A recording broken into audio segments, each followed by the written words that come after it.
Previously on TV Tuners. Stairmaster's power level is 10 trillion? I've made myself the ultimate suit for making pizza.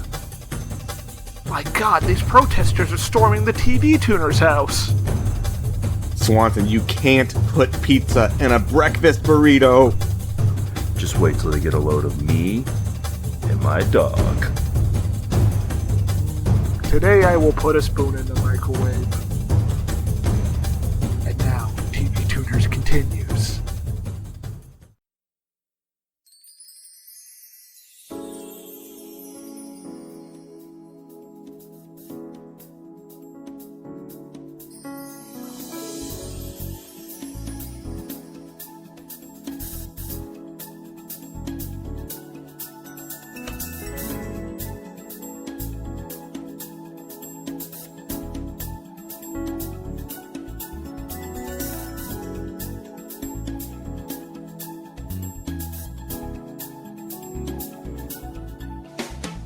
Hey there, folks, and welcome to TV Tuners. It's a television podcast for the true fanatics.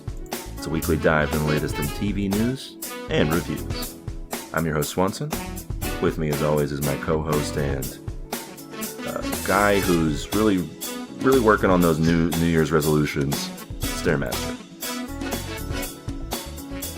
I guess I could, pick up some boxes. Yeah, that was house. That would help me get into shape. Oh, okay. I thought your resolution was just going to be that you were picking up more boxes this year. There's a lot of junk around here. That'd be good to get rid of. Yeah, I guess so. True. I'll profane the name of the Lord less. Oh, okay. That's weird because your resolution the year before was to do it more. So I guess you're sort of just balancing it out. Yes, balance in all things. And with us, as always, of course, our other co-host and guy still recovering from his New Year's hangover, Kyorain. Swanson, I don't feel so good. What did you put in those beverage drinks? I put some alcohol in there. What else? Like Coke, a cola. I put some cold medicine in there. Oh, that's bad.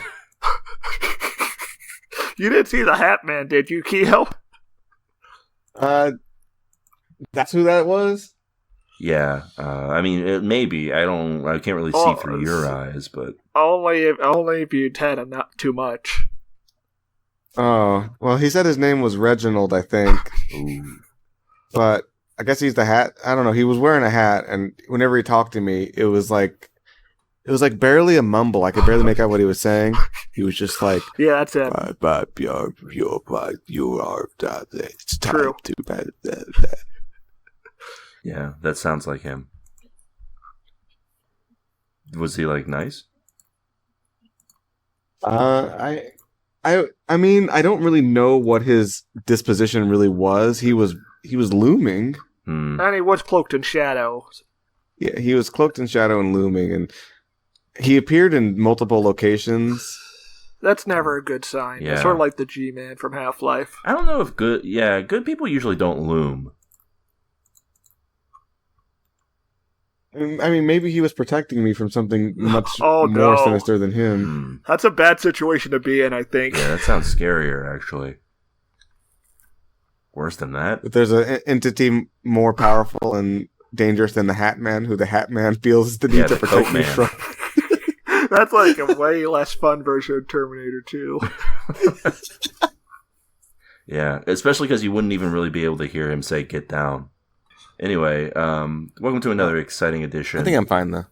Of TV Tuners. I'm your host, Swanson, of course. Hey, 2023.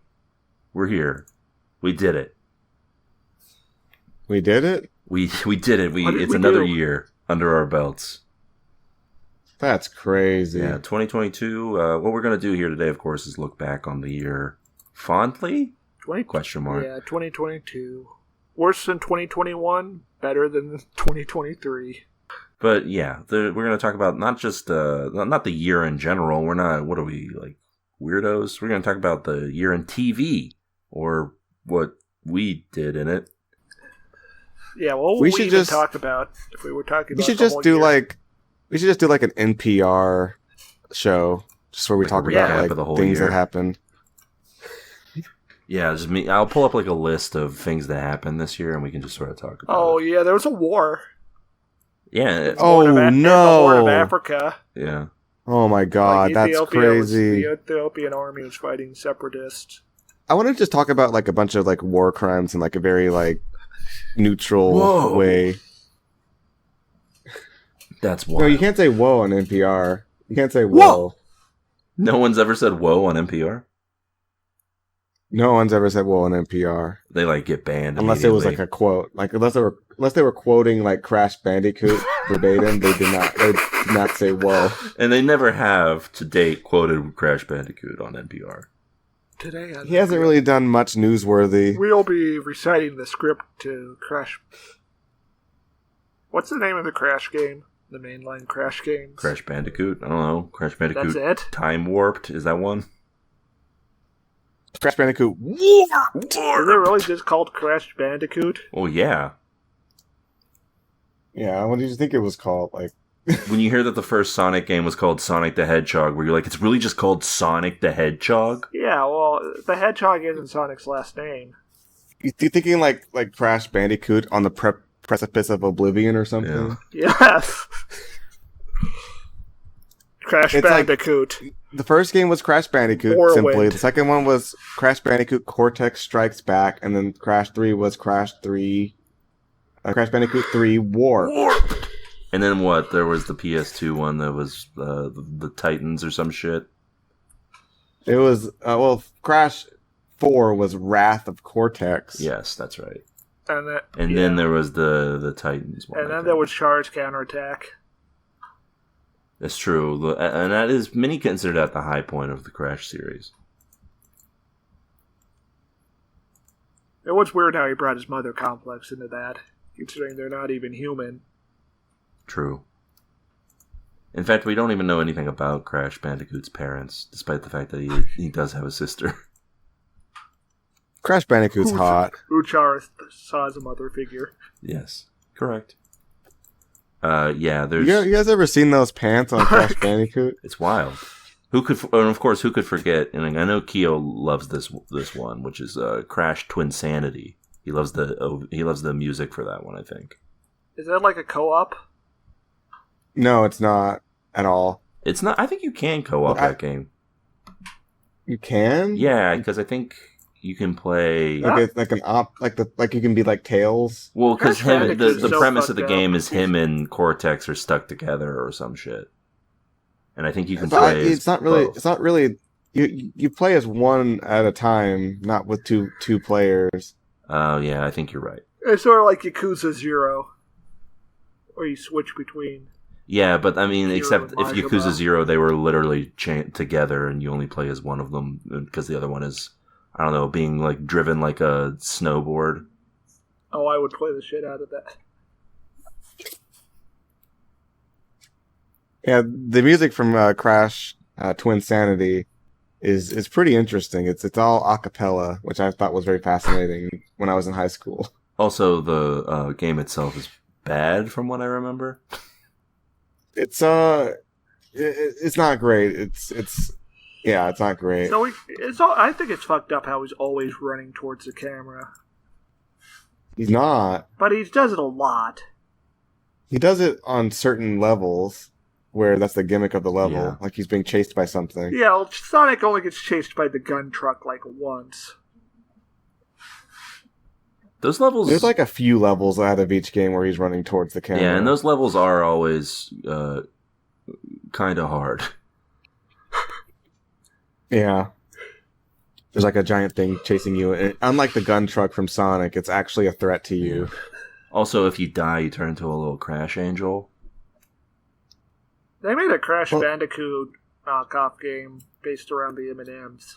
Except it had, like, math levels in between them that you had to solve. What are you saying? And What are you also, saying? there was a car racing level at the start of the game. Stare, like, you're like, This is I all don't feel- real. You're making me feel like something's wrong with my brain right now. Yeah. It's just, You want me to go find the disc? You start talking and like I'm just like Joe Biden ranting. Yeah, the M&M's game is based off of Crash Bandicoot. They made a game with the M&M's. It's based off Crash. You played as the yellow one and you went into the factory, the minis. Listen, in Crash Bandicoot, they have Aku Aku, but they also have Uka Uka. There's a level where you have to solve math problems. It's educational. Do you know they had a game? It was called Crash Bash. It was like Mario Party, but with Crash Bandicoot characters. Problem is, no one remembers anybody other than Crash Bandicoot. This level where you're on a pogo stick, you jump around. Me and Pop Tart would play that for hours. I'm trying. I will find the game for you. No, look, I don't want to know more about this game. I don't want to think about it. The game Crash Bash, by the way, which is real, featured 8 playable characters. Crash, everyone knows who that is. His sister Coco, Tiny, who was like a big Crash, some guy named Dingo Dial. He's a major villain you fight in multiple games, Swanson. Cortex, someone named Brio, character. They got her. Koala Kong, Swanson, and a newcomer, Rilla Roo. You seen the pants on Rillaroo? Jesus Christ! Yeah, it was called M&M's The Lost Formula. It was released. Look! You guys look at these pants, guys. Come on. Look at this. Let me take a gander here. It is a Crash Bandicoot game, and also optionally a game that teaches math. Stare, like the words you're saying are not registering properly with my brain. Yeah. Anyway, enough of the Crash Bandicoot talk, because listen, if someone really wants us to go through the entire list of Crash Bandicoot characters and talk about them, that's what Buy Me a Coffee's for. And one more comment.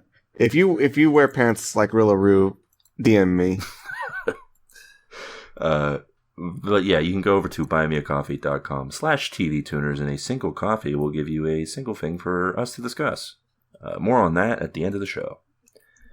But yeah, we're here to recap the year 2021 in TV and what we accomplished in that year. You know, it's our 4th year doing a whole recap sort of deal here, and we're tired, sleepy, ready for a nap. But before we get to our nap, and before we get to our retrospective, of course, if you have any quips, comments, questions, otherwise, well, you could email them to us, and we'll read them aloud on the podcast. That's right, folks. It's true. Will we, Swanson? It's true. It's damn true. All you got to do is go over to tvtunerspodcast@gmail.com. Send those over there. That's all you got to do. Will do. Yeah, you could be like Geo, who sent us this email. Chode Batman. Uh-oh. TV3. I have an idea for a new superhero. Chode Batman. Oh, God. Like Batman, but his chong is disproportionately wide. What do you think? Regards, Geo. I'm just imagining the outline, like, pushing through his suit. See it. Yeah. Yeah. Well, how would this factor into the Batman storylines? Would this cause drama for him? He's it cause adversity? Like a pretender Batman after Bruce Wayne gets his back broken. Yeah, because you know how like the Azrael guy took over and he made it like slightly more religious. I mean, is he like an effective Batman, or is he like not able to do the job properly? He was killing people. Oh, I'm talking. Was also brainwashed by a cult. So yeah. So you're saying that Chode Batman would not be an effective version of Batman? I would imagine like Batman, but his costume is shaped like a penis. Oh, okay. Like the balls are up to the shoulder, and then you have the shaft. So wait, would he emphasize? Would he emphasize this, or would this be like something that he tries to keep a secret, but it's obvious? I think he emphasizes it because his name is literally Chode Batman. I think maybe like he has the bat cape, and when he spreads it out, it becomes balls. Yeah, I like that. So he does a bad job and he dies. You know, Gio has sent us a lot of emails, and this is the first time that I've had, I think, the closest to a sensation of when a child hands a parent a drawing, and it's just dog shit. But you stick it on the fridge anyway. Well, cherish its Swanson, because you'll never know the real thing. True. I'm a what they call a low T individual. More like low S, and the S has a vertical line through it because it's a dollar sign. Ooh, what could it mean? Anyway, Swanson is not a wealthy individual. Would you guys like to hear the 3 responses that Google thinks are the best for Yes, absolutely. for this email? Love it. Yes. Okay. I like it. So true. Okay, so the middle email, I like it, is a little less like... I don't know about that. I like it, you know? And then my favorite one is this last one. Sure. I think you gotta click sure. Okay. Yeah, just like, why not? Send this off to Gio here. There you go. Well, thank you for that email, Gio. tvtunerspodcast@gmail.com is that email address. And listen, there's one last question before we get into the nitty-gritty here that I have to ask. One near and dear to my heart. What'd you guys watch this week? Anything fun, interesting? Not this year. Well, sure. What'd you watch this year?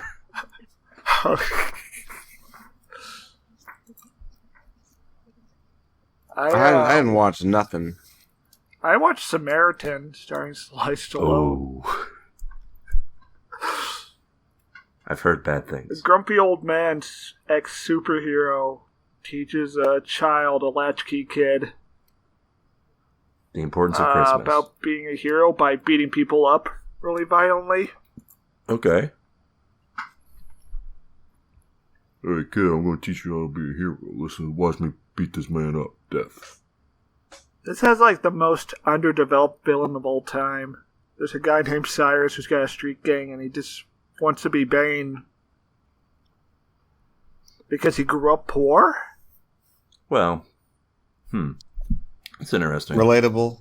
Yeah, I've been there. Yeah, I've been a leader of a street gang. So he's like, does he get superpowers? The bad guy? He picks up a magic hammer that Samaritan's evil brother built. Samaritan's evil brother's superpower also being super strength and regeneration. I don't know how he made a magic hammer, but he just did. Well, I mean... Some off it. Yeah.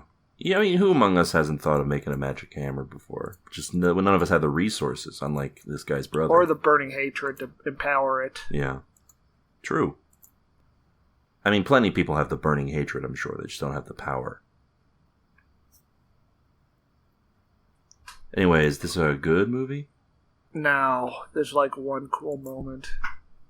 Okay. It's like 5 seconds long. Yeah, he doesn't wear a superhero costume at any point in this movie. No super. Does anyone wear a costume? The bad guy wears a mask, briefly. Well, oh come on. Well, we know from the movie Dread how Sylvester Stallone feels about wearing masks, so or anything covering your face. So is it tune out? What a guy. Yeah, it's a tune out. My dad liked it. Seal, okay, Stairmaster's dad, seal of approval. Was he hooting and hollering? I think so. He's going, oh! Oh, that counts. Did he say the Lord's Prayer? No. No, I don't think he could if he wanted to. I think he only does that when movies are bad. I don't think I can. Can any of us do the Lord's Prayer? Swanson can. Yeah, I'm not gonna do it here, of course, because I'm not. Oh, okay. The spirit has not moved me. But when it does, I do it. Yeah, he hasn't had his Elvis moment. Yeah, that's right. That's right. So, can we all agree Elvis movie of 2022? Probably. I did watch The Client starring Susan Sarandon and Tommy Lee Jones. Is there a It's client? about this, yes, it's this small New Orleans boy, or not New Orleans, Georgian boy, Tennessee boy, who stumbles upon a mob lawyer blowing his brains out and gets information about where a state senator's body is. And Tommy Lee Jones plays the prosecutor, attorney general, is trying to get the information out of him. And Susan Sarandon plays the defense attorney who's trying to protect him and keep him from giving that up because the mafia will kill him if he speaks. Huh. Tommy Lee Jones and Susan Sarandon seems like an odd comparing. How does this work out? It's a good cast. It's very good for the first 2/3, but the final act is some Scooby-Doo bullshit where Susan Sarandon and the kid go on the run from the law to dig up the body. And then it turns out Old Man Jenkins did it? Well, they know who did it. Oh, okay. It's Bobby the Blade, or whatever the fuck his name is. Barry the Blade. Yeah, and he chases them around at the end of the movie. Barry the Blade, huh? I feel like Bobby the Blade would have been a better name, but if it's set in the South, I don't know. Oh yeah, that's a New Orleans mafia. Yeah, I guess you need What you you need a Barry. You think it would get more play in movies? Because feeding people to alligators, that seems like a very cool thing to do in a movie. Oh yeah, but you know the problem with setting your thing in Louisiana, Stare. No. Especially in like the 90s or the 80s, you have to cast some black people, and that's no good back then. Oh yeah. So anyways, yeah, like the first 2/3 are like this very good portrait of what it's like to be poor in America, and also set upon by the legal system. And then it gets ruined because they don't know how to end it in a satisfying way without a chase scene. So is it like a chase scene in a la Scooby-Doo where like they're going into different doors and then like the villain goes into a different door from them? I wish. They run through some hedges. Oh, okay. That's close. So I can't say it's a tune-in, unfortunately. Okay. Even though I love Tommy Lee Jones with all my heart. If Stare saw him right now, he'd give him a kiss on the lips. Yes. Nice. Anything else? I don't think you would want to talk about anything else I watched. Okay. So now. It was all pornography. Yeah, that was the sordid implication. I watched Mark for Death with Steven Seagal, where he fights some voodoo men. That's some weird pornography. It's not porn. I would not watch a porn with Steven Seagal, but you do you. There is an extended scene where this Latino woman tries to curse the voodoo guy and has to undress before sacrificing a chicken. And pornography. It's long. Yeah. It's like a long scene. Fairly long. And Steven Seagal was like, "Put this in." Yes. Okay. So the tune in or tune out? Yeah, that's okay. Okay. Sounds like a tune out. So it's a tune in. But yeah, well, Stairmaster logic, it's okay means don't watch. Yeah, don't watch it. Don't watch it. Don't pay money for it. Oh, okay. He does behead a guy, though, with a sword. That is cool. Been there, done that. And he throws his identical twin brother down an elevator shaft later. Okay, now how did you... That's part of its voodoo magic. How did you talk about this movie for like 2 minutes and not bring up that he has an identical twin brother? Oh, yeah. Yeah, the voodoo guy keeps the gangs in line because he has an identical twin, which gives him this aura, this magic aura of untouchableness. Incredible stuff. Okay. Anything else? No. Alright. I got a couple things I want to talk about, so I'll go through them in order in which I finished them. I watched the latest Knives Out movie, Glass Onion. Ooh. It was alright. Oof. It was pretty good. Oof. It wasn't bad. I heard it was bad. I heard it was cringe. The opening 10 minutes are pretty meh. But once they get to the actual mystery element, pretty good stuff. Pretty fun. I don't know. That's kind of unforgivable, having a bad 10 minutes at the start of the film. Yeah, but I mean, what if you do, like, fun stuff the rest of the time? Well, just don't have that first 10 minutes then. True. It definitely doesn't. It definitely feels a bit more loose than the sort of tightly compacted story that the first one was. Cast is fun, though. Edward Norton plays people keep saying it's an Elon Musk figure, but he feels more like Mark Zuckerberg. Uh-huh. He plays a Mark Zuckerberg figure who has all of these like hanger-ons, and all of his ideas are bad and awful, which I guess is why people think it's Elon Musk. But yeah, that's a good cast. Dave Bautista's here. He plays a men's rights activist, which is that's pretty. He's very funny, very good.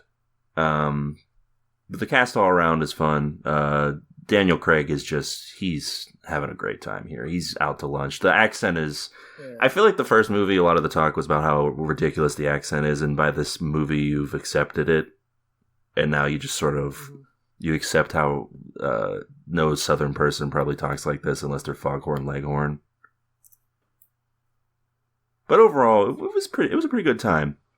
A lesser movie, I think, than the first one, but I would still say tune it.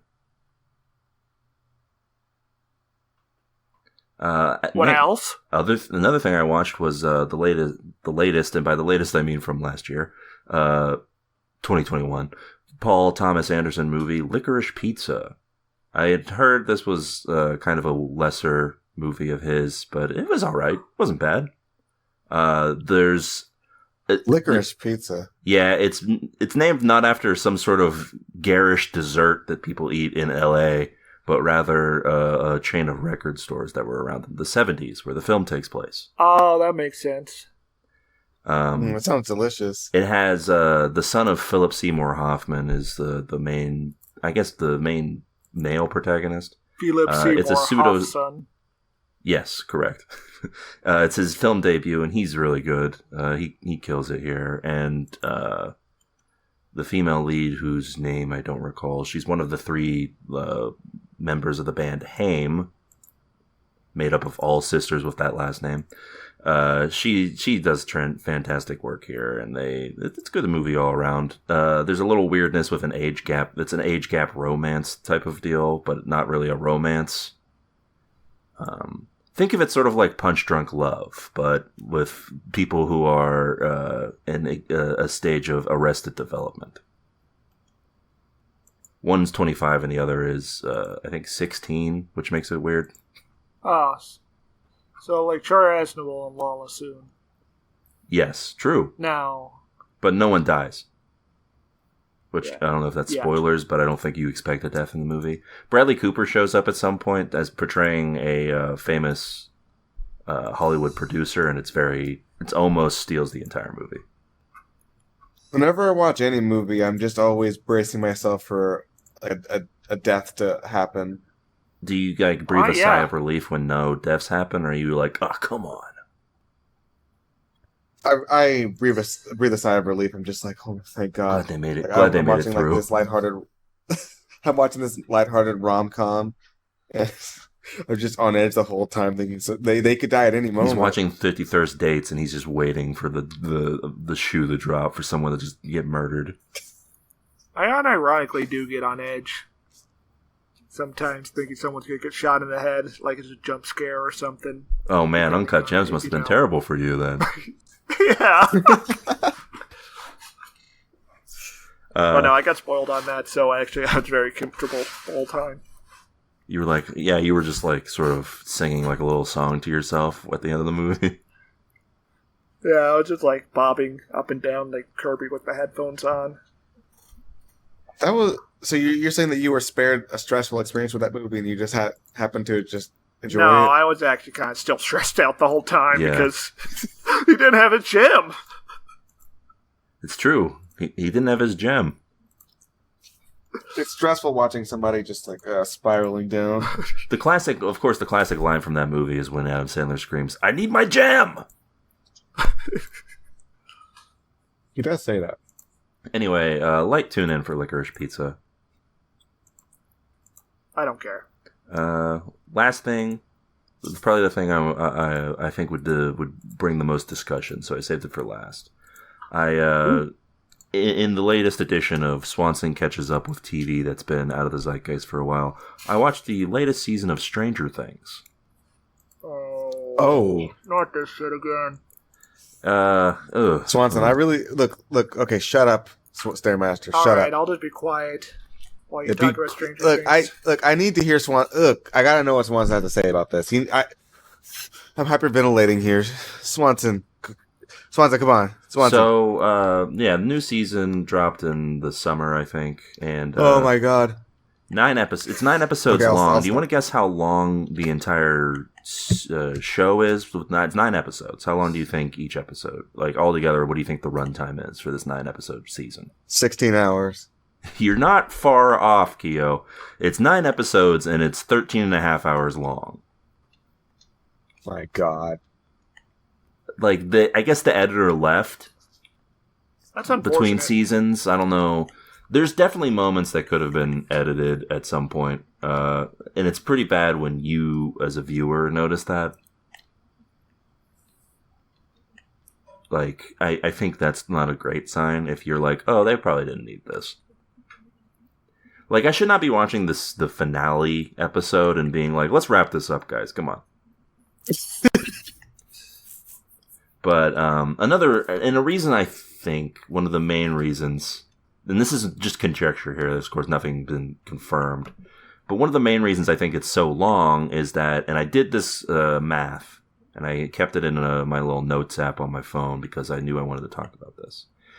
Including main cast members and recurring cast members, this season has 48 people who are just... Wow, that's a lot of people. That's not even including guest stars or... like. That's more people than I've ever met in my life.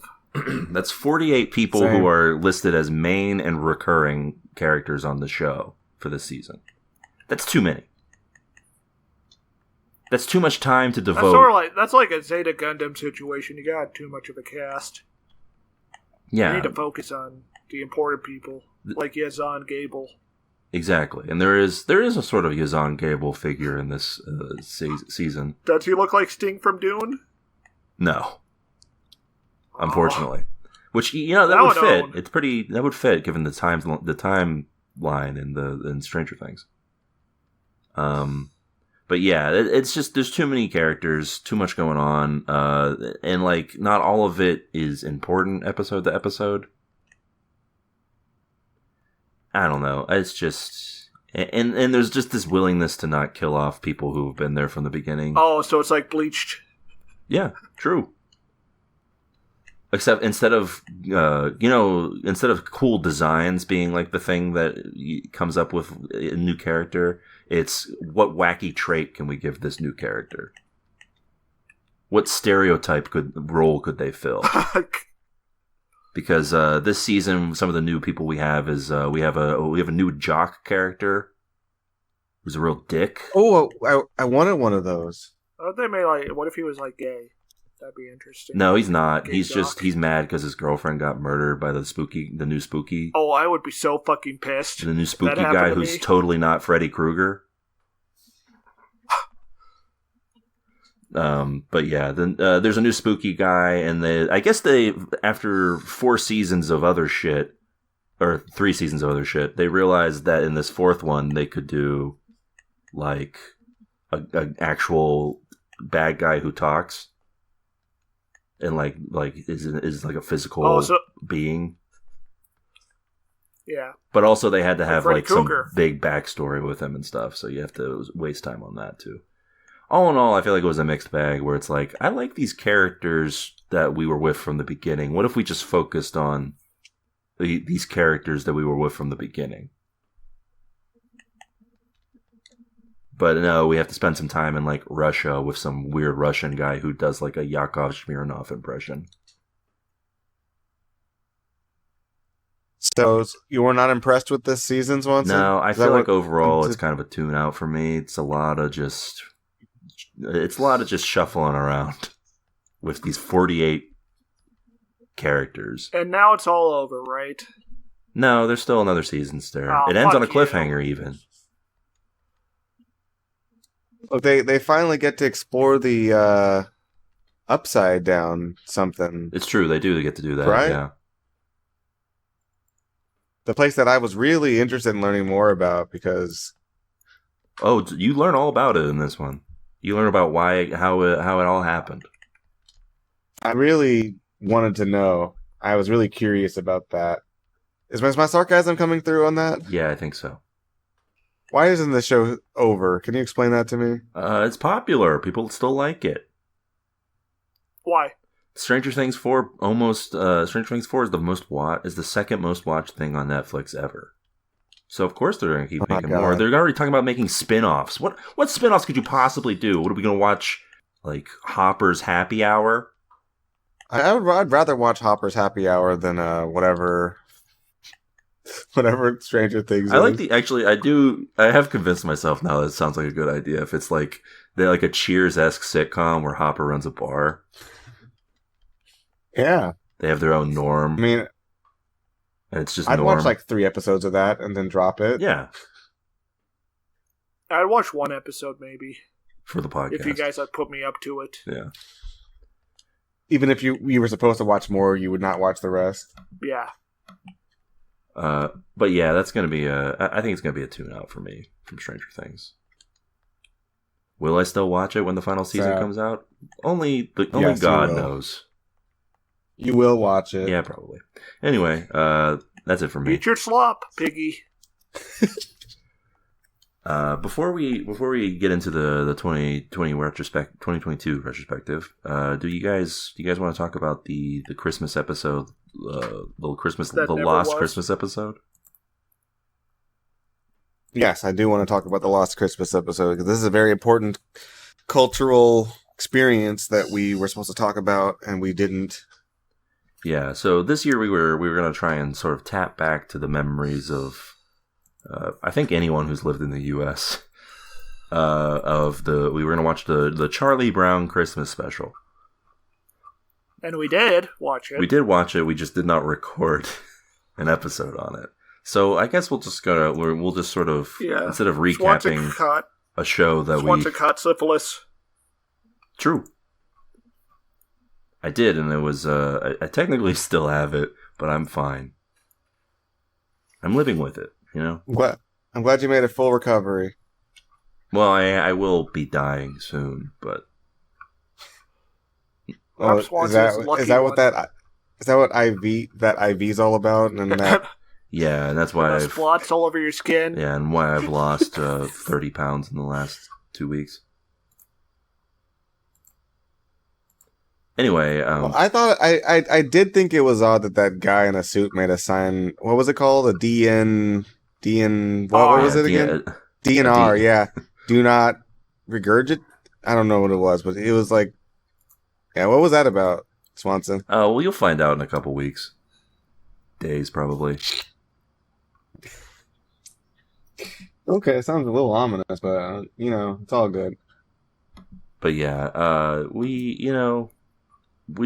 were gonna record about it and talk about this tradition that's been on American airwaves for, I don't know, 40 years or some shit.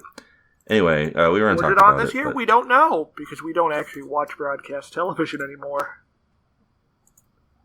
Yeah, but I feel like everyone had a moment where like a parent or someone at someone's house was just like playing it. Or lazy school teacher. Oh yeah, of course, the lazy school teachers. I think everyone's exposure to it might be that. But anyway, we're not going to recap it or anything because we don't. I mean, come on, what is there to recap? It's Charlie Brown. He learns the meaning of Christmas. The end. And for some reason, the whole thing is very obsessed with consumerism and commercialization. Yeah, it's true. That was the thing that really jumped out to me, that they were talking about that nonstop. What was up with that? They were desperately fighting against the tide of history. Yes. Yeah, very true. Yeah. I mean, not desperately enough as that. I'm sure as that was happening, they were selling Peanuts merchandise. I don't know if they've... Yeah, I guess maybe. I don't know if they've ever really been like a big merchandise seller. You don't think that... When he was alive. You think that happened yet? Well, no, I don't think that happened yet, actually, because I don't think he was The special was like the first media thing they'd ever made. No, they did the movies. We talked about this before the TV specials. No, those came after. The movies that nobody remembers. Those came after. I don't believe you. Well, why don't you believe Wikipedia, bitch? No, because they made this special, and then there was like... they were worried no one would give a shit because it was so like because the music was like jazzy and depressing, and then like the theme of the show was basically Charlie Brown being like, Christmas sucks. And it's up to his boy. Is the music that plays throughout this special diegetic or not? I think that Charlie Brown just has this aura of misery that causes the music to spontaneously manifest. Yeah. Well, at some point, it does feel like the music is spontaneous or is diegetic because they are dancing to it. Yeah, but the same music continues on when they're just kind of walking around. So, can you explain that? No. And I won't. Okay. So what are our thoughts on this? Let's give our final thoughts on this. People were really down bad decades ago trying to find content to listen to. True. I think we need to kill Charlie Brown. You think he needs to die? Yeah, I think that would be the best outcome for him and everyone around him. I think if you went up to Charlie Brown with a gun, he would be like, "Oh, it's about time." He would just be like, "Oh, I can't believe I'm gonna die to a gun today. Isn't that just my luck?" Oh, brother. And then he gets split in two with a fire axe. Yeah. No, couldn't they watch, like, Columbo or something? Oh, they couldn't. No, not yet. What a dark time. Yeah, noticeably, you know, people were more or less into Charlie Brown when Columbo was on the air. Something to think about.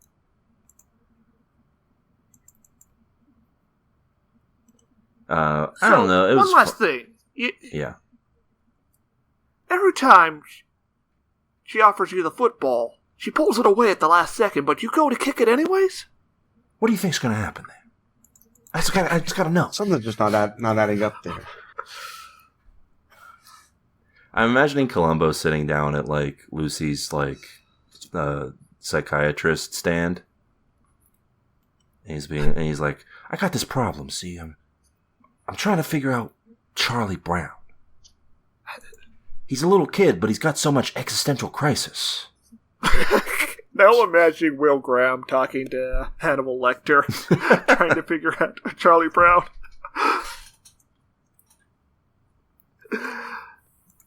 They speak so articulately, yet they are children.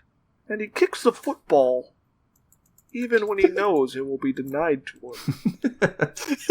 He's obsessed with his own annihilation.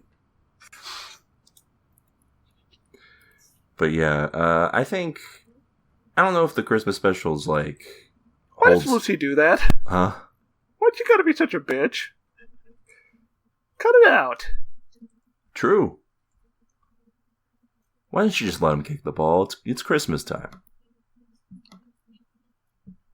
So my final thought on this is that I think it's mostly capital F fine. There's the soundtrack's cool and all, and the thing is the actual contents of this 25 minute special is just sort of a series of fun jokes with some Christmas themed stuff going on in there. It's fine. Yeah, and also they're talking about Jesus at the end. Oh yeah, they talk about Jesus at the end because it was the 60s, so you need a little Jesus in there. And then they did that thing from The Simpsons at the end. It's true. It's definitely more of a vibe than actual like solid entertainment for sure. Oh, so what you're saying it was not entertaining? I mean, I'm sure it was entertaining, but I'm saying it's more of like the energy of it that's resonating with people rather than like that it was so good or so funny or the music was so good. I mean, this is one of those... Same thing, I would say same thing. Yeah. Sorry, go ahead, Swanson. This is one of those cases where the soundtrack is more popular, I think, than the actual thing. Mm-hmm. Yeah, I would agree. Because the soundtrack is like an all-time bestseller for like Christmas-related things. Yeah, I mean, I would say it has the same kind of appeal that Christmas music does, where the music itself is, I don't know if I'm being controversial here, but you only listen to it during Christmas for a reason. Right. and it's just like you want to have have a it's certain constantly mood, playing in the back of my head during Christmas time. Yeah, right. And you want that mood, and that mood is I don't know, it's resignation. This is the resignation. Yeah, these are the Charlie Brown Christmas soundtrack is like the Christmas songs that get played when you're like having a low key sort of Christmas. What you're really gonna do it this time? I'm not joking. This is fucking it. I'm so tired. Yeah, when you're just having sort of a low key Christmas. That's why I'm hearing two different types of. Your final Christmas is probably pretty low key. I think that's like a pretty big event if you're gonna kill yourself. You don't have a for you it's a big event, but it's not for a big event for everyone else until afterwards. The world will keep going after I'm gone. Like somebody's gonna have to clean up that mess, and that's not gonna be low key for them. Well, right. It's not the Christmas itself. I hope that a child does not find my splattered brains all over the back of the Ford Taurus I'm killing myself in. While listening to the Charlie Brown Christmas soundtrack. Yes. What's the funniest car to kill yourself in, fellas? A Chevy Silverado. Oh, I think that's say a PT Cruiser. Though legally speaking, a PT Cruiser is a truck. Huh. I think talking about any type of vehicle, make and model specifically. Bullshit. You know what? I think I cracked the code, guys. The funniest vehicle to kill yourself in is obviously an ambulance. Oh. Honorary mention that 3-wheel car from Mr. Bean that keeps. Oh yeah. That he keeps antagonizing. Yeah, another great one. We should do like a top 10 list of. We should do a video essay. Yeah, top 10 vehicles to get murdered in.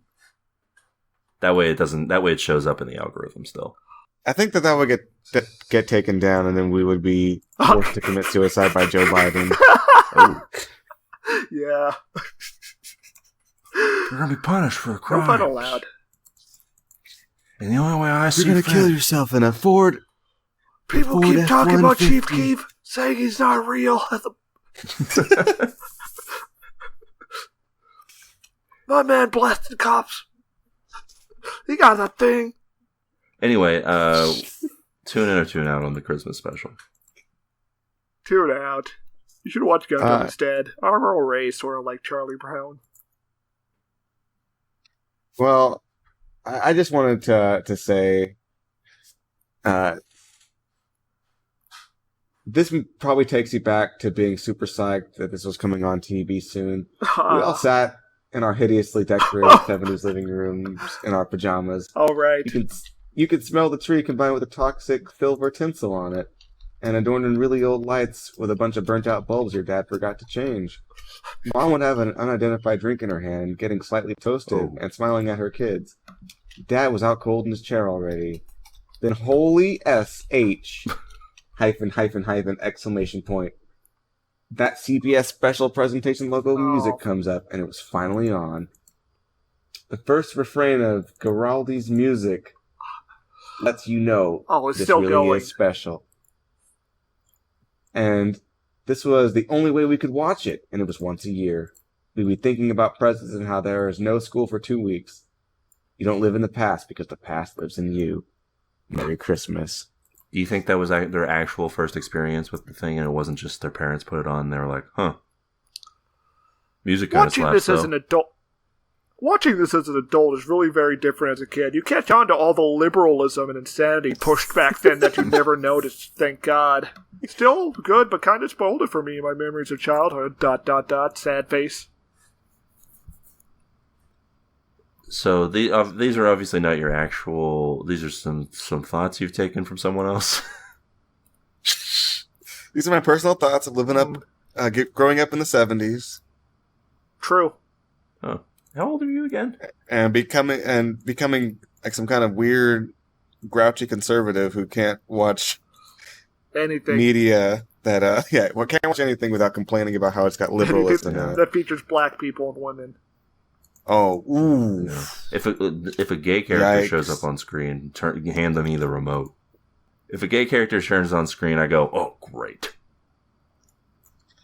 Oh, no. You look at that. Just look at those guys. Anyway, what are we doing here? Tune in, tune out. Tune out on Charlie Brown Christmas Special. Tune in on Chief Keef. Sure. All right. Tune in on Newport Joe Biden. I smoke 2 packs a day. Have you seen Newport Joe Biden's once? No. Okay. I haven't either. Is this like this is like new dark? Is this like new Dark Brandon just dropped? I don't know. Each one's there. You've seen it.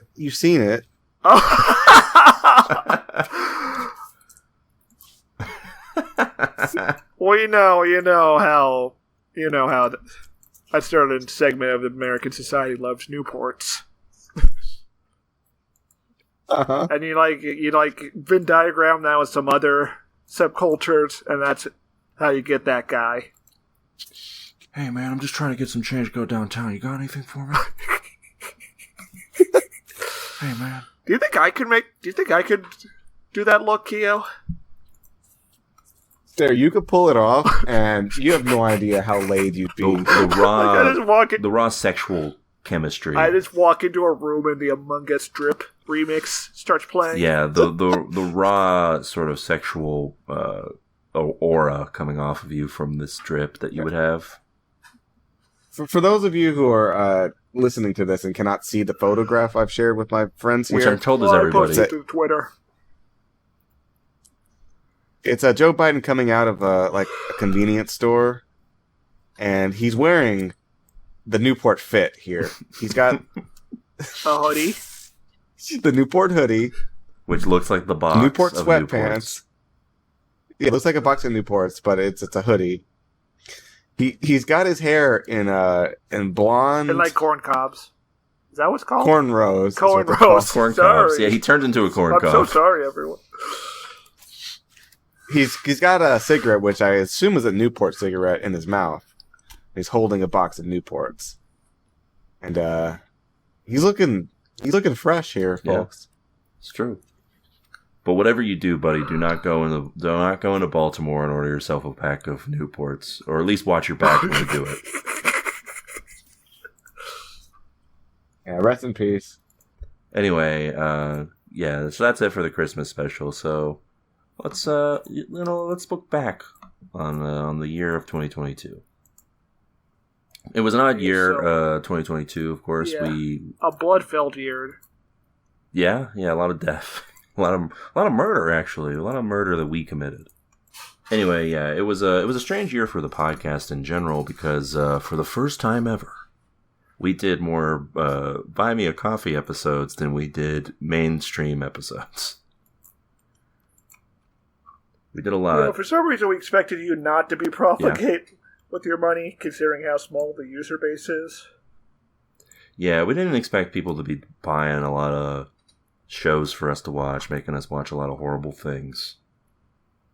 But we can briefly. We're not gonna. Obviously, this not gonna count for us deciding what's the best and worst of TV. But we can go over some stuff that we. Oh, it's Thunderbolt Gundam. Thunderbolt Gundam is TV tuners.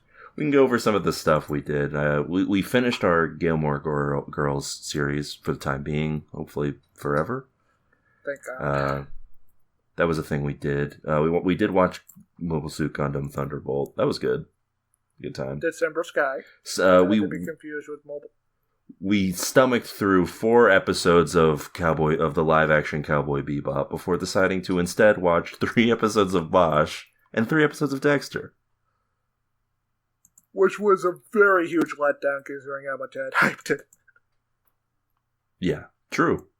And it's sort of like having a really cool dream and then you tell someone about it, and that's what watching Bosch with you guys is like. Yeah, true. And Dexter also was a show.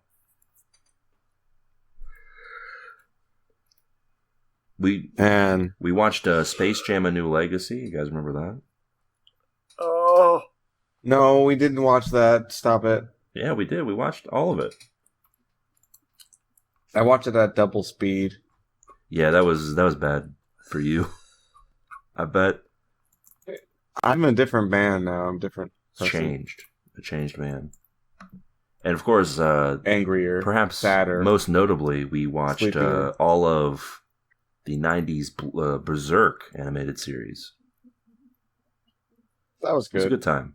Yeah, it ended on a really high note. I think on a good note for everybody. Yeah.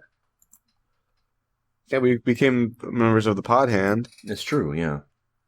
And we have since been reborn, sort of as podcasters again.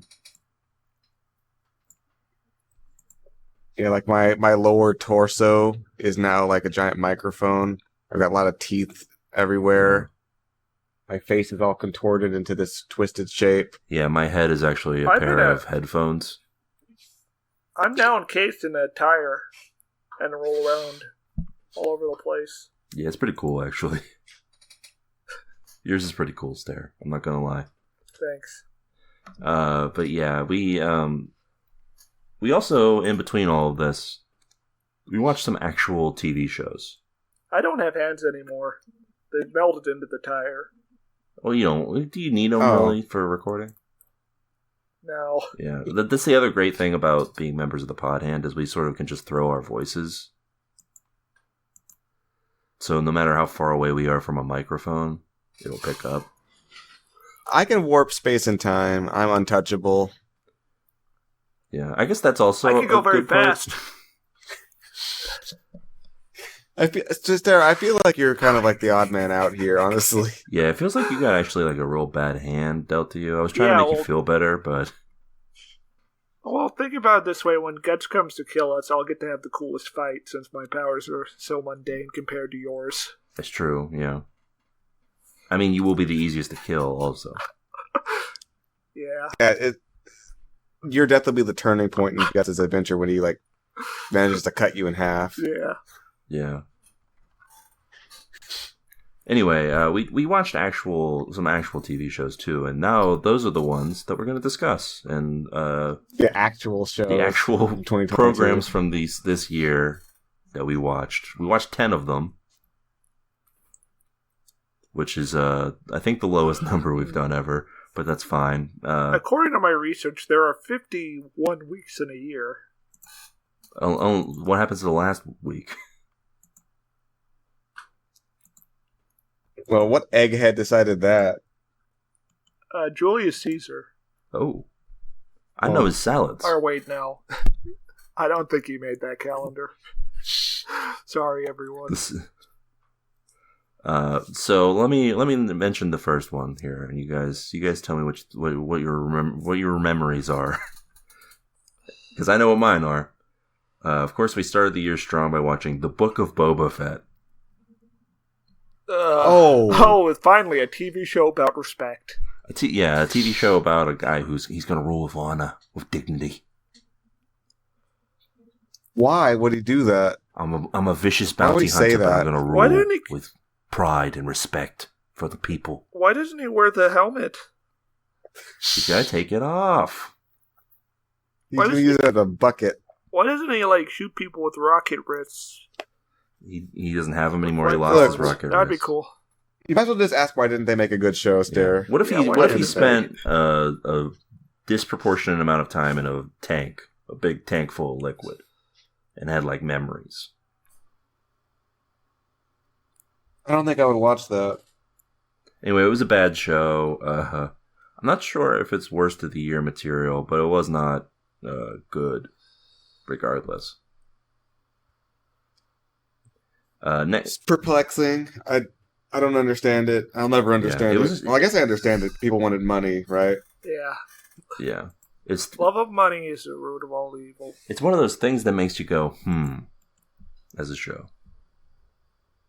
Next up, also in that category, I think, Bel Air. Oh. That was worse bad. than... That's how I thought it was going to be. It was bad though. It was bad. It was in fact bad, but I don't know if it was like. It wasn't like. I thought we agreed bad. it would be good if it didn't have the Fresh Prince of Bel-Air name on it. Yeah, if it would be okay for what it was. I feel like if it was just a normal show, it would probably like if it didn't have any attachments to any existing media properties or beloved '90s sitcoms. Well, that might be the case, but it would have been a different show. Yes, correct. It is what it is. True. And of course, another classic here with that show. Oh yeah. What was actually going for it, other than like trying to point out, like, oh, I remember that. The actors, I guess, were doing all right. That's about it, though. Yeah. Also, Jeffrey's like a spy or something. Yeah. Also, they made Uncle Phil like a fit dude. Yeah, that's not cool. You gotta have Uncle Phil be big. It's like if Wilson Fisk showed up in the MCU and he was just like a skinny dude with glasses.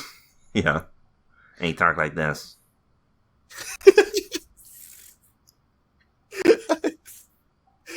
I own Hell's Kitchen. Devil. I'm gonna get away with all this crime again. Listen, there's a bad like mid 2010s like adaptation of Daredevil in someone's like Microsoft Word drafts. That's like the idea is Kingpin is like a tech bro who's trying to gentrify Hell's Kitchen. Well, he was trying to gentrify Hell's Kitchen. Yeah, but he's a tech guy. You're right. He makes like gadgets and like robots. He like hangs out in a bodega. Yeah, yeah. I'm just picturing somebody has a premise for Kingpin, and the furthest they get is that he's hot. Well, I mean, they accomplished it in Ryan the show. Gosling as Ryan Gosling as Kingpin. just a sad Kingpin who stares like longingly at the Hell's Kitchen.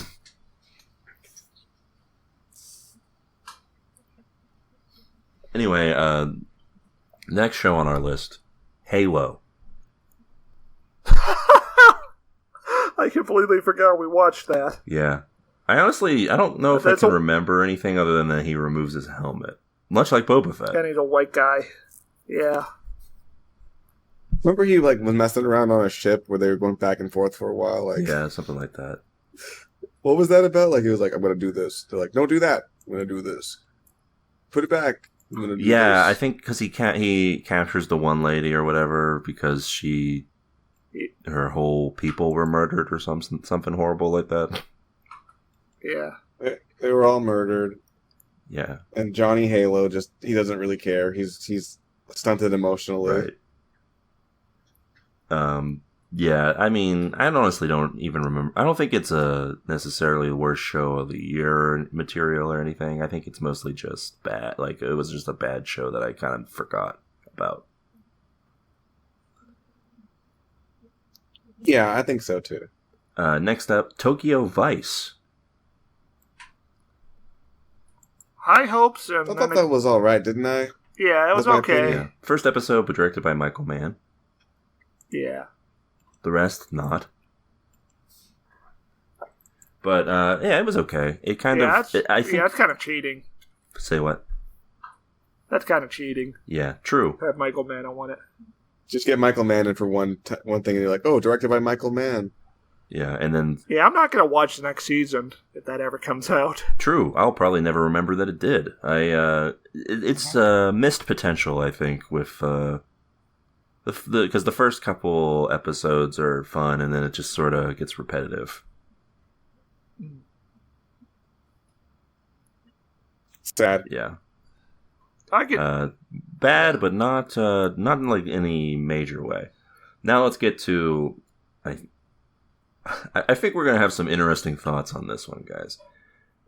Better Call Saul. Go, dude. That boy busted it down sexual style. Yeah, you know. Call me Sand the way I pipe her. That's what the show does to me. True.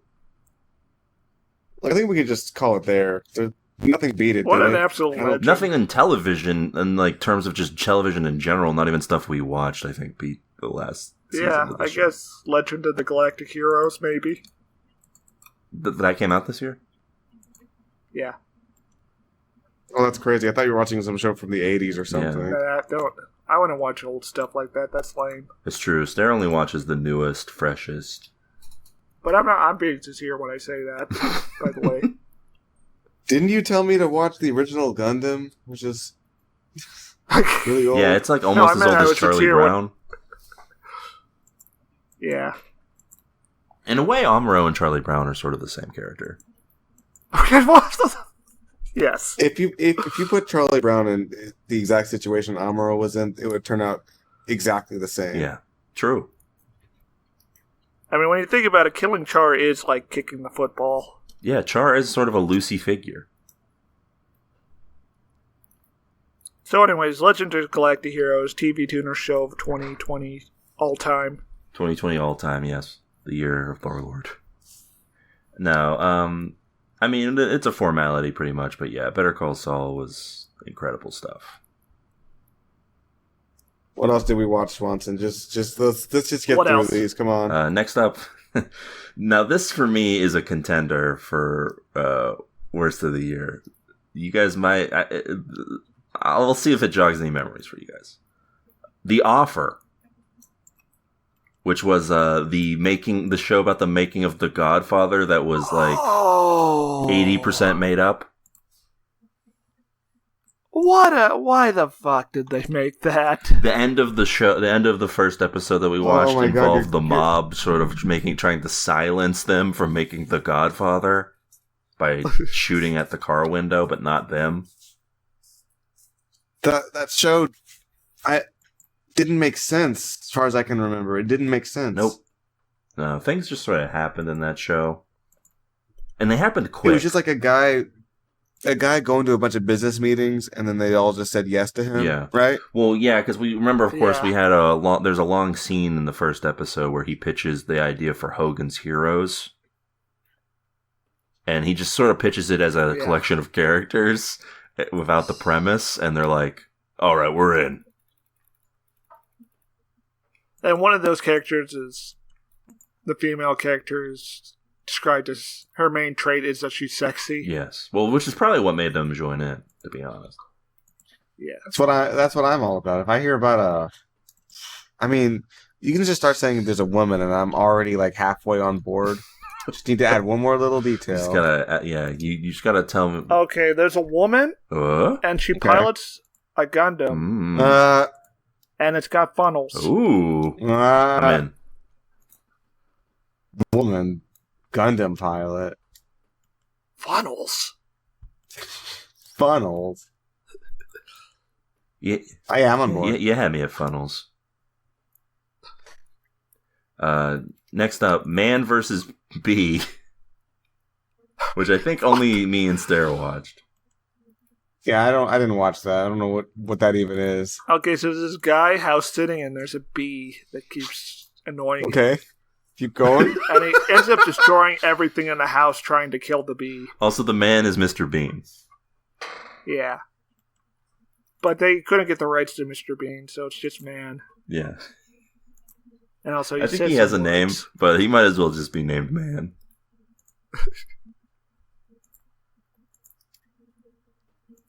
Anyway, I feel like if that had been just titled Mr. Bean Bean versus Bee. versus Bee. Yeah, I think that's a tune in for me. This looks incredible. Yeah, it sucks though. Oh. Also, it's like a Quibi show. It definitely felt like a Quibi show. Like a Quibi show that was expanded to like a half-hour installments.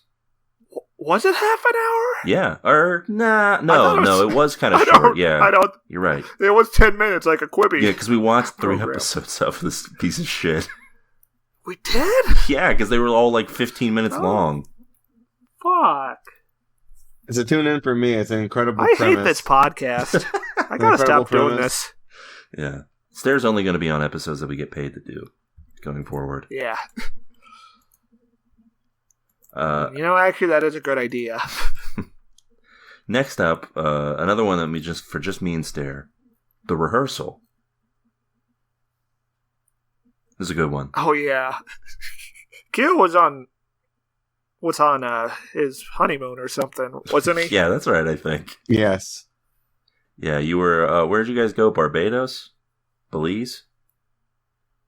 Belize, yeah. Okay, good time. There was this guy. Yeah. He was like, if you can recite the Lord's Prayer precisely without making any flaws, I'll spare your life. Oh, did you? Well, Did yes. your wife? Did your wife have to also recite it? No, just me. Okay, that's good. And, well, she saved me because she was like, I didn't know the words, but she was like, she mouthed them for me, and I said them. Yeah, luckily, it's pretty great. You do have like 100% success rate with reading lips.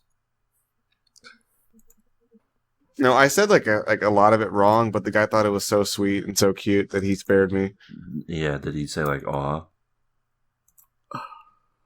Well, he didn't like vocalize that expressively. He was just like good enough. You're just like the cactus flowers blooming, and walked off. Wow, what could it mean? But yeah, we watched this show, The Rehearsal, and it was pretty good. Oh, it was good. It was a good show. Okay, Better Call Saul, good? No, but it was good. Nathan Fielder is making people relive their own experiences and learning a little bit about himself. He's making them rehearse experiences before they happen. Yeah, sorry, that's the premise. And he's trying to. And what we learn, of course, is that he's actually doing this to himself. And he's trying to understand the nature of social reality. Yeah. And then it slowly turns into a meditation on him having children and his entire life in general. Sounds intense. Yeah, but it's also funny. Oh, sounds good. We made a guy who's obsessed with numbers. Yeah, I love that guy. And crashed his car, his Nissan Scion. He was driving 110 miles per hour, fleeing the police, and he got into an accident. But came out unharmed because of the Lord. True. Bless up. What was his name? I do not remember. Yeah, we gotta watch it again, I guess. Gotta watch it again. Another me and Stare joint. This next one here, The Sandman. Sadly, no Adam Sandler in this. This is just an adaptation of the Neil Gaiman. It's just a British guy graphic novel. I remember liking this, although I have not rewatched. I have not watched any more of it. He's stuck in a cube the whole episode. Fuck that. You tuned in on it. Point. I don't know. Oh, well, I changed my mind. You were mad because he was trapped for an entire episode. Yeah. Even though he does get out at the end of the episode, which is honestly a bold move for Netflix. Yes, of course. I missed more of this podcast than I thought I did. Yeah, well, you missed. We did 3 episodes in a row that were not Buy Me a Coffee episodes because you were away on your trip to Belize. It was crazy.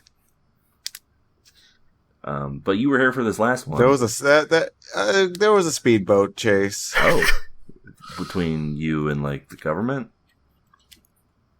The guys from Miami Vice. We're trying to extradite him. Yeah, I was in a little bit of trouble, but is it an extradition when you are on vacation at a place? Well, they didn't want me on vacation there. They wanted me back in the U.S. to serve trial. They wanted you behind bars. Yeah, in Prism. Yeah. Which is not a vacation, I've heard. Yeah, Prism is this top secret prison facility. It's this whack ass crystal that floats in between spaces. Yeah, it's not a place you want to visit. What defines it as a whack ass crystal? It's like purple and black. Ooh. It's like purple shadows are glowing on the inside, sort of like flames. Mm-hmm. It's also rotating. Interesting. Something. Also, it's a prison, so... Oh, yeah, that probably stinks. Yeah. But you were here for this last episode, Kyo. Tulsa King. No. Oh, yeah, I was there for that. The last thing we That was watched not a this good year. show. What if an old guy was based? What if an old guy was boomer pilled? It's an absolute tune-in, but it's a terrible product. It's a terrible show that you need to watch. Anti-young people propaganda. Pretty much, Yeah. yeah. It's A show about how we need to go back to the mafia. go back to the golden age of the mafia. Like, this was a show that would have been... This is the show I think that Christopher Moltisanti was writing. Like, this is what he would... If he had been successful at trying to get into Hollywood, this is what he would have written. This would have been the best case for him. Yeah, probably. But I mean, it's absolutely wild. You definitely need to watch it at some point. Definitely not the worst of the year or the best, probably. But I don't know. That's a question that I now must open up the floor to. Let's decide best first, because I feel like that's the easiest. Or should we do... Better Call Saul. Yeah, because... Legend of the Galactic Heroes. Yeah, I think it's Better Call Saul for sure. I mean, come on. Nothing on this list of 10 shows even compares, and nothing in television this year compares. Easy. Now, worst. I feel like it's The Offer, but I'm willing to hear other suggestions. Offer is definitely most baffling. I want to Yeah, say... it's truly a baffling show to watch. Yeah, I think The Offer, since it sort of just like made me devote way too much mental energy. Well, that's the thing, is that it is a bad show in the sense that, like, everything that happens in it is baffling, but also a lot happens. And because and it makes you ask why. What are they thinking constantly? Yeah, because there's just so much that's happening on my screen when I'm watching that show. So I got better things to do. Yeah. I think The Offer is the worst for me. Yeah. Because I don't like... It's not a kind of bafflement that I like. It's a kind of bafflement that just makes me just sad. Correct. Yeah, like Halo just washes over you. Yeah. It's one and done. The only thing that I think really compares is like maybe Man vs. Bee, but even then you still have like residual Bean enjoyment. Well, there's no mystery. It's just like, oh, they're trying to cash in on Mr. Bean. Yeah. But they couldn't get the rights. And I think the closest frontrunner for me, and this is only, I think, because I watched all of it and you two did not, is Book of Boba Fett. Oh, fuck. Because that show sucked. Real hard. That show does suck. Like, to the point that, like, Okay. any interest I once had in the character of Boba Fett has now been completely just destroyed. Disintegrated, much like he used to be able to do with his cool staff gun that he no longer has.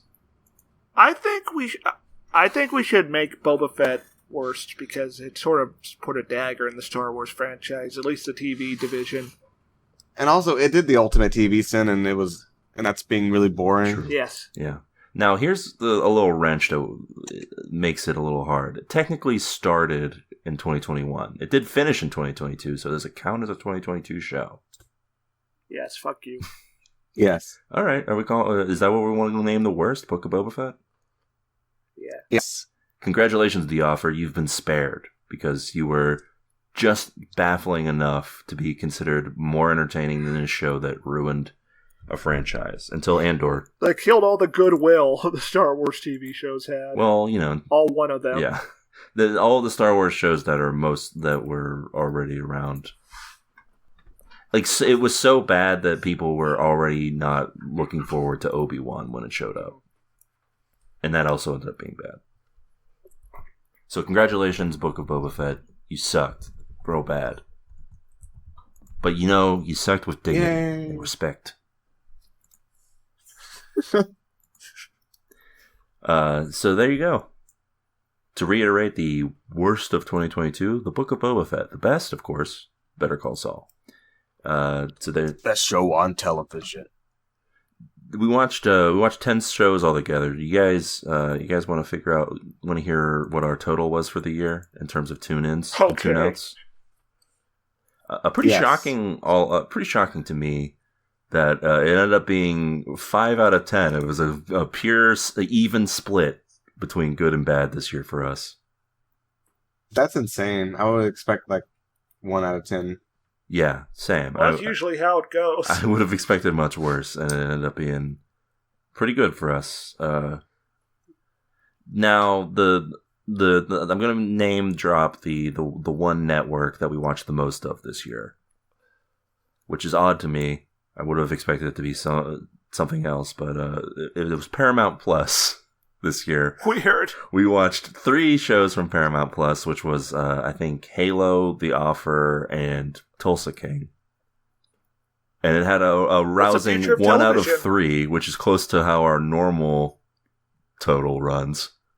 And even then, the one of the 1 out of 3 was us recommending a show because it was so bad that it must be watched. Yeah. The streaming wars were a mistake.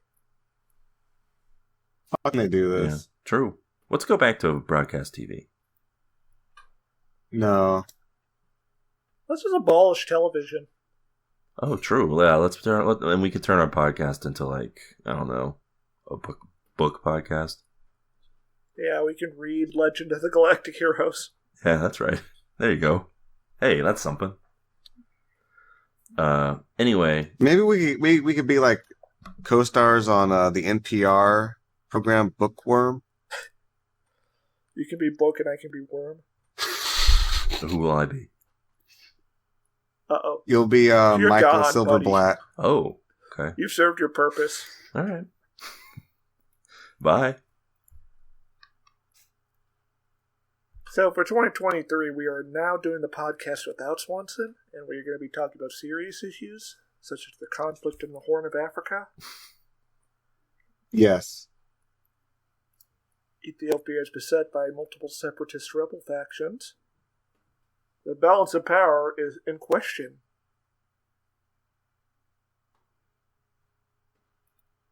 Oh wow, the Bookworm show actually ended.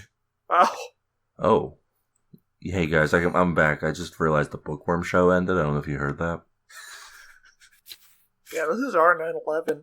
Our generation's 9/11. It's true. It's a devastating moment. It ran from 1989 to 2022. So show of the year, radio show of the year. Yeah, 2022 is Bookworm, which I guess is it a California thing? I don't know. Yeah, I guess it was. Are podcasts now radio shows? Absolutely not. No. Okay. You think you would play this on the radio? Yeah. Not allowed.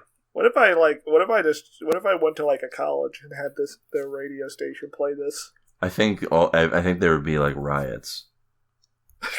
I think the FCC would make you recite the Lord's Prayer and execute you. Yeah, they would. They would show up to your house with a gun and they would make you recite the Lord's Prayer.